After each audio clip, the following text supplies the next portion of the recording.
What is happening, everyone? Welcome back to G-Ball Vision. Thank you for stopping in. Today we're talking about why the Chris Reeve Knives Sebenza is not the best. Before we get started, double check and make sure you are subscribed to the channel. I'd love to have you here. And before you head out, do me a huge favor. Hit that thumbs up button. I greatly appreciate it, everyone. Really helps push the video out there so more people have a chance to check it out. And feel free to let me know what you are carrying in your pockets today down in the comments. So the title and the thumbnail was not necessarily clickbait. But what I'm saying is the Chris Reeve Knives Sebenza, the large Sebenza here, is not the best for me. This is a knife that was sent in, so huge shout out to Jamie for sending this in for me to take a look at and ultimately decide if I want to get one or not. It's a knife I've had for a couple of weeks. This is the first time me making any videos on the knife, but it is something I've been handling for the last couple of weeks and getting a real feel for, and ultimately deciding what I think of the knife and all of that sort of thing.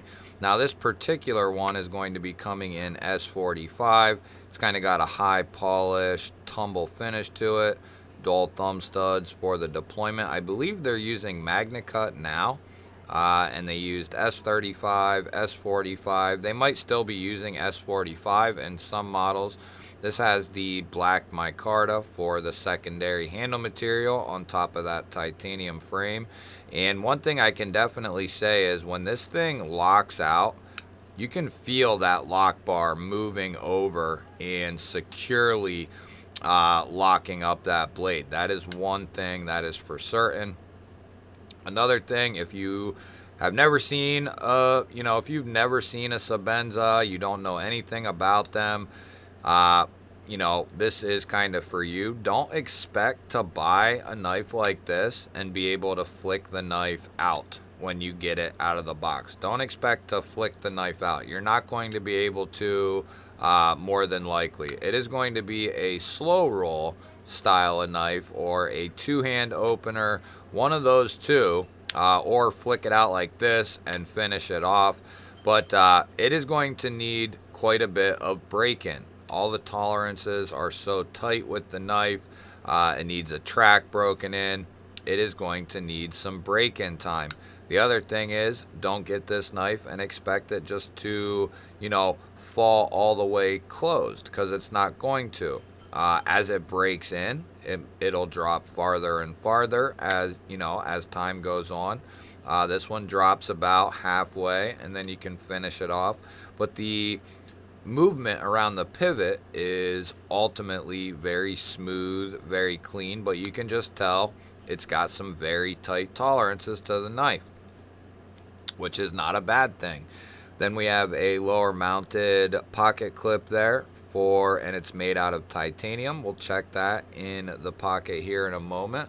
So I was saying at the beginning how this is not clickbait, and I mean that. It's why the knife is not the best for me. And there's a couple of different reasons at bare minimum. It has nothing to do with me not liking this knife. I do like it. I do think it's built extremely well. I like the history of the knife. I'm not a huge fan of the price of the knife, and we'll get to that here in a moment as well. I think it's a fantastic knife. I wish they were, a lot more reasonable on the price tag. And, companies are going to charge what they're going to charge. What they feel like they should be getting for the given knife. Whether we're talking about Chris Reeves, Medford, Hinderer, Demko, they're going to charge what they feel they should. Do I agree with most of the pricing on those knives? No, I don't. And we're going to bring out one prime example. We're not going to make a massively long video out of this, but I'm going to bring out one example, and that's going to kind of do most of my talking points for me. But I wanted to first clearly say I think this is a great size. I think it's great materials. It's very comfortable. I think it'd be very dependable. I think it's a great knife. But I don't think it's the best knife, and I don't think it's the best knife for me either. And I don't think this, some people believe this is it can be a grail, but I don't think this is the only grail that you obtain and then you stop. I don't think this is the be all end all. In other words, I think it would make a great primary carry knife for EDC and for work.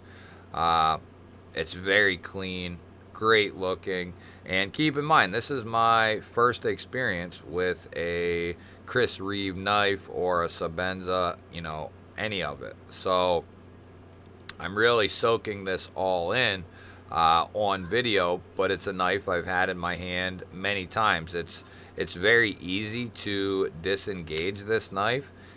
Tons of access to that lock bar. They put a mini chamfer here on the end. I would have loved to see that a little bit larger, but it works and it's easy to get in there, disengage the knife. It's got a beautiful profile when it is closed up.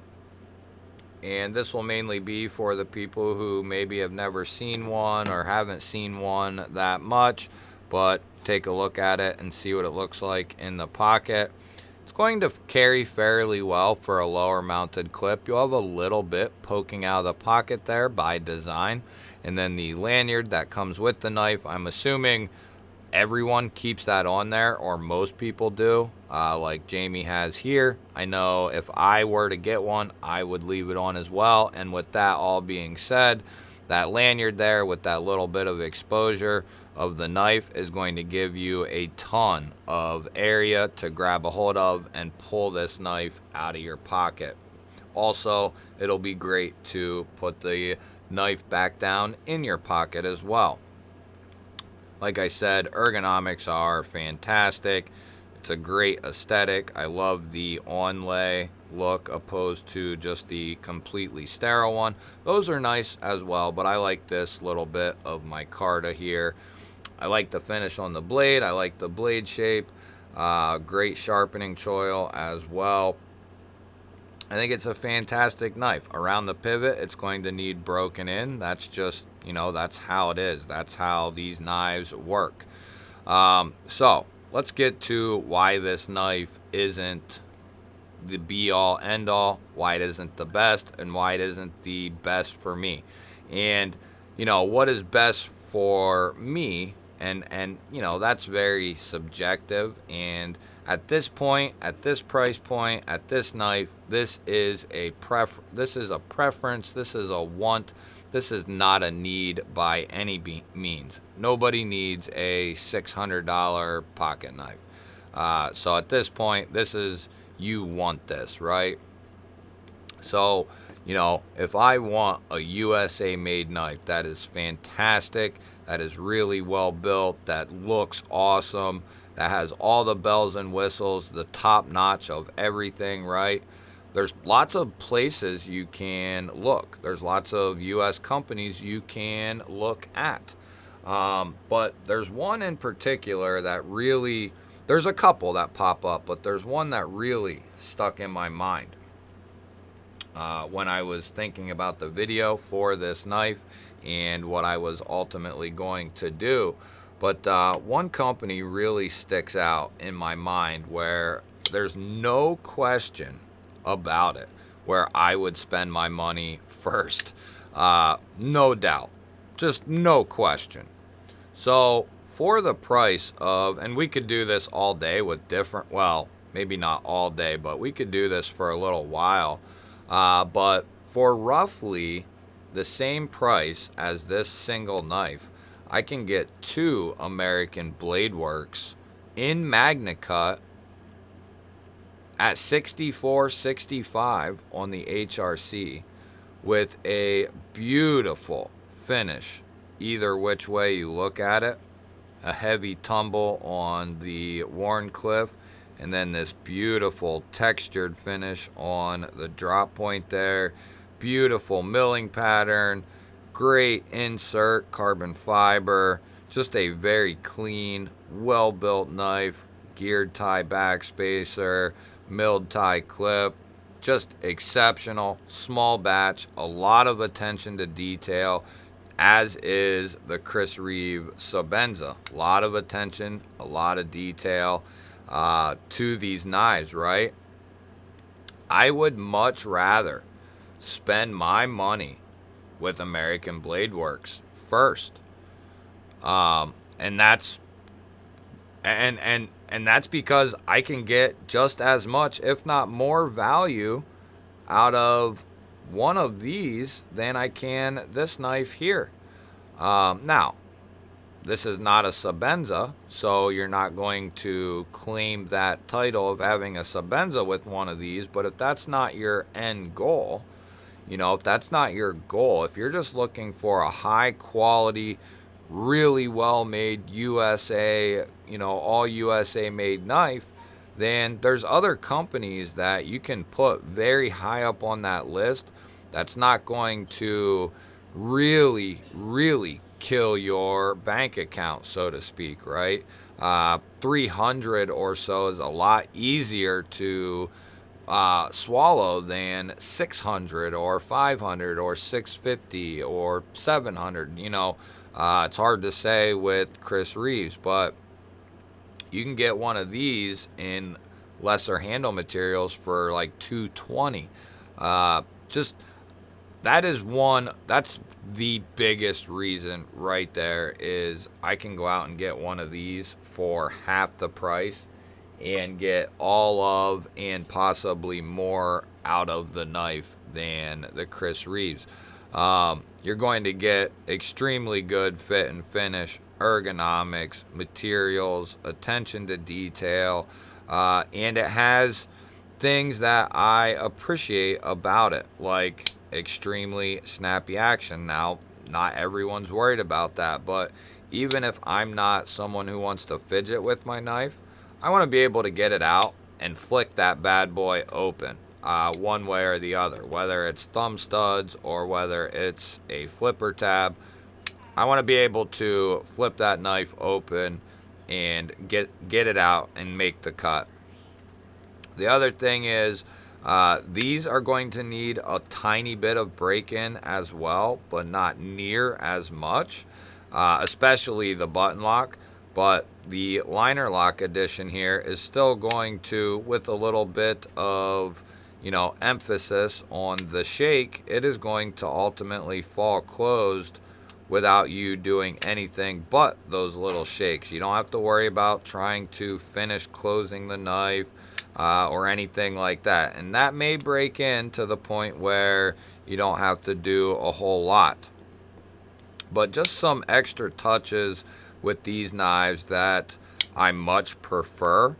And, you know, the ultimate of that pyramid is going to be the pricing of these knives. That's the, you know, final stake in the whole question for me. But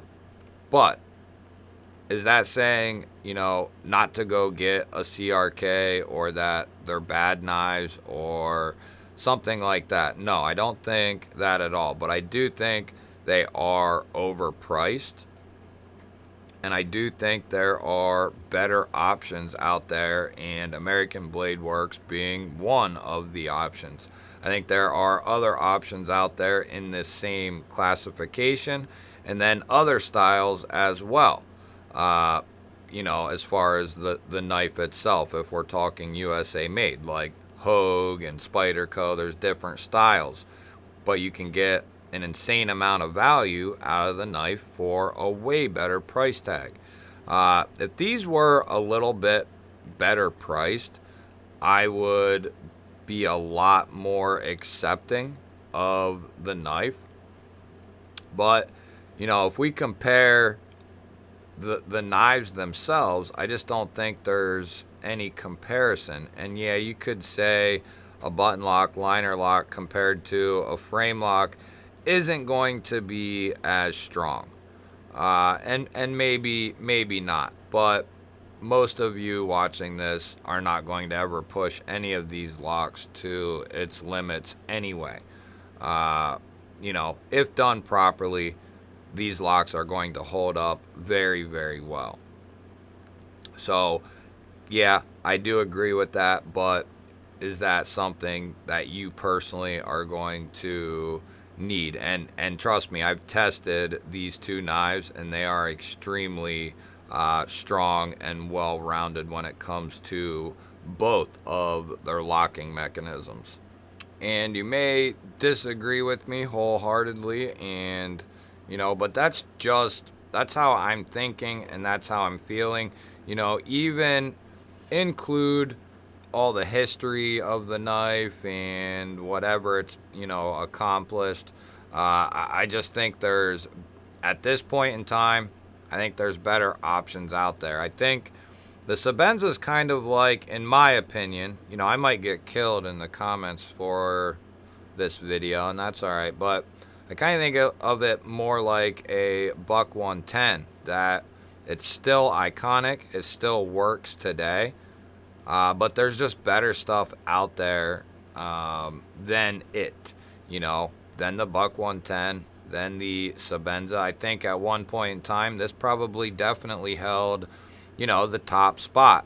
But I think nowadays, you know, you got companies putting out stuff like this at an insanely good price, with a ton of attention on each individual knife, with an extremely well done heat treat on the steel. You really cannot ask for anything more than American Blade Works is offering. And I believe they have an exposed frame lock version of this knife as well. I might be wrong about that, but I feel like there is an exposed frame lock. So he's got a couple different styles. Just the two I have here is a liner lock and button lock. So I just wanted to toss that in there as well. But, you know, you can let me know how you feel about it. If you're a huge Sebenza fan, I'm not saying that it's not worth getting and all that sort of thing. It's just that I don't think it's better than, you know, every single knife that exists. You guys will have to let me know where you stand on that. I love hearing from you guys. Don't forget to hit that thumbs up button. I always appreciate that, everyone. If you're new here, we release videos just like this one every single day. Hit that subscribe button, ring the little bell. I'd love to have you here. Otherwise, guys, I'll throw up a couple of new videos. Go check one of them out. Have yourself an awesome day. Thanks again for watching, and I will catch you on the next one.